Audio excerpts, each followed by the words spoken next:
All right, so what we're seeing here is that third parties are a waste of time. Let's just be honest. Look, it's one of those things where I held out lots of hope. I became a cheerleader. I became one of those people that said, hey, don't knock it till you try it.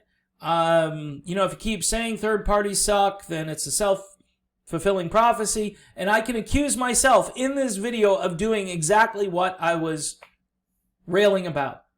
But I have made a declaration here. I've come to a conclusion that third parties in the year 2020 are a complete waste of time. First of all, the party conventions, both for the Libertarians and the Green Party, need to be worked out well in advance. The Green Party had some kind of weird contested thing. People within the party believe it was rigged and so forth, and Hawkins wins, and people don't like Hawkins because he's a Russiagator, and they don't like Hawkins for a number of reasons.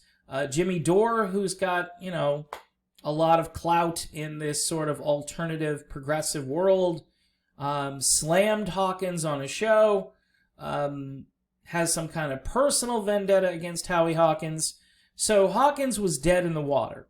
All right. I interviewed him, by the way, a long time ago. Very intellectual, very nice man, means well, total working class. The thing about the Green Party is they pander to all of these subset groups and the marginalized, so-called marginalized groups. Here's the truth of the marginalized groups. It's most of the country. From, outside the little bubble of the 1% or the 5%, whatever number you want to tag on there, pretty much everybody, black, white, Hispanic, gay, straight, Latino, we're all marginalized. So you've got to stop with identity politics, and it's ruining the unity that people might have behind a candidate. Because you're always talking about groups and subsets, and people think, well, I'm not in that group. Do they really care about me? Do I have white privilege? Do I not count because I'm not being spoken of here? And of course, if you sat down with some of these folks, they would tell you, yeah, I care about you, but they don't talk that way. They campaign in a different way. Now, when it comes to the Libertarians, Jo Jorgensen, when she came out of the box, and I think what we know now about BLM and some of the things that have happened, I think there were a lot of people who were ready to defect from Trump, but heard her kind of defend an organization which, quite frankly, has its roots in real Marxism. Real Marxism, not, conservative talking points Marxism. No, real. And we're seeing some things around the country which don't make sense. Black-owned businesses being burnt down, black police officers being targeted and so forth. So it's about something more, and to me it seems rather sinister and rather dark. And it's kind of like when you come out of the box and you endorse something and you make this statement without knowing all the facts. In fact, the event that precipitated all of this, there are a lot of facts that the media decided to not report on. Now, it doesn't mean that police brutality isn't real, and I think the libertarian approach to reforming the police is smart. This idea that the left has of defunding is the dumbest thing. Now that that's in the lexicon, and it was out there for weeks, and now people are starting to retreat, Biden is going out there saying, no, I'm not into this violence. It's too late. It's too late, and especially if the violence continues.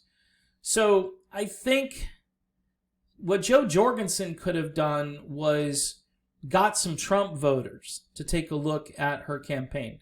But again, the media is mostly to blame for all of this because they set the narrative. There are a lot of Americans that don't have streaming devices. They don't have all this technology. They watch TV the traditional way, which I feel for them. I feel sad and sorry for them because it's 100% propaganda all day long. and all you're going to hear about is, Biden is up by 4, Trump is up by 1. This poll, by the way, came out about 3 weeks ago now. So Trump's been closing the gap on Biden. And again, these votes for Jorgensen and Hawkins are people who are doing this. Don't blame me for what happens in 2020. I voted for, Joe Jorgensen. I voted for that gentleman who's running as an independent, Charles. Can't remember. He's a Native American, and it's a very narrow platform. It's a very, very narrow platform. Seems like a well-meaning person, but again, there are other parties out there. There's the Constitution Party. I'm sure they're not going to get more than, a fraction of a percentage point. But there are people who certainly need to hear alternative messages, alternative views, and they're not going to hear it in 2020. And big tech is making sure that alternatives to Joe Biden, whether it's Donald Trump or whether it's Howie Hawkins, whether it's Joe Jorgensen, those voices aren't going to go viral or go mainstream.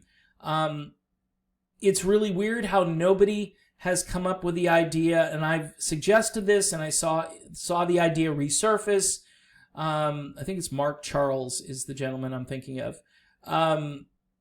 having an independent, but you got to do it with an audience. You can't just keep going with this masking and social distancing, and you can't have a live audience, and people can't have questions. I guess you put rules in place, but there would have to be a few people out there who'd be interested in hearing an alternative debate between the independent candidates running for president. We're too close to the end, though.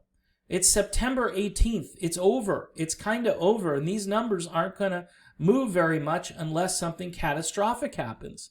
Now, the two things that could really move this is that people see Biden really stumbling and bumbling, which he's been doing, but maybe he needs to fall off of a stage, or he needs to pass out, or he needs to forget where he is and meander around for, a good few minutes. He's really having trouble putting thoughts together. I mean, this guy had a double brain aneurysm. People forget. I mean, they literally had to take the top of the guy's head off in order to do the operation. And he recovered.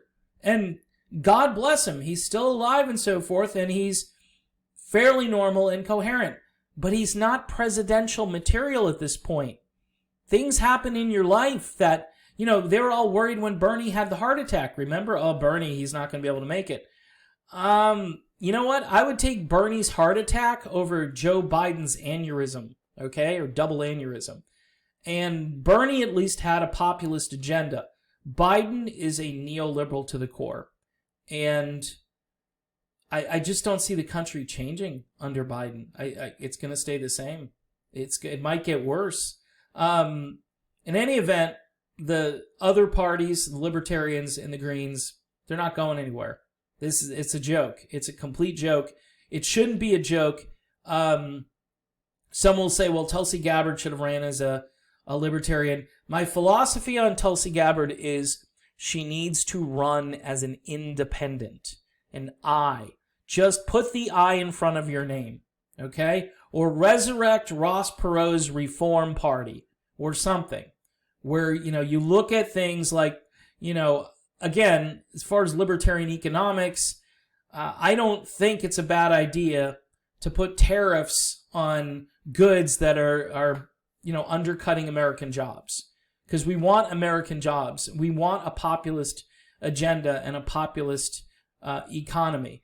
I do think if you could level the playing field and change a lot of these laws, draconian laws, the bankruptcy laws, get rid of the Federal Reserve Bank, go through all these different things, and you might be able to do this whole reset where you can actually have an economy that's fair for everyone. But again, we have to play by the rules that are currently being administered. And if those rules change, then we can change along with the rules. But right now, we need somebody to get in there and work for the little guy, work on behalf of the people who are most hurt by what the government did to the population. I'm tired of hearing that COVID-19 did this to the population. The government did it to the population. Let's be completely honest about it. Okay, and you can disagree with me on stats and 200,000 and how many and this and how many were actually this and that. There are a lot of doctors, that's all I can tell you, that are starting to come forward and say this can't continue. It just can't. It just can't continue. I mean, they said, by the way, even if you use that number, it's still what, 0.04% of the population. And not only if you're using that number, you've got to also realize that a lot of those things had to do with other issues like cancer, heart disease, comorbidities. In any event, I didn't mean to talk about this at the end of this video. I wanted to make the point, though, that third parties are kind of a joke right now. I don't want them to be, but they are a joke.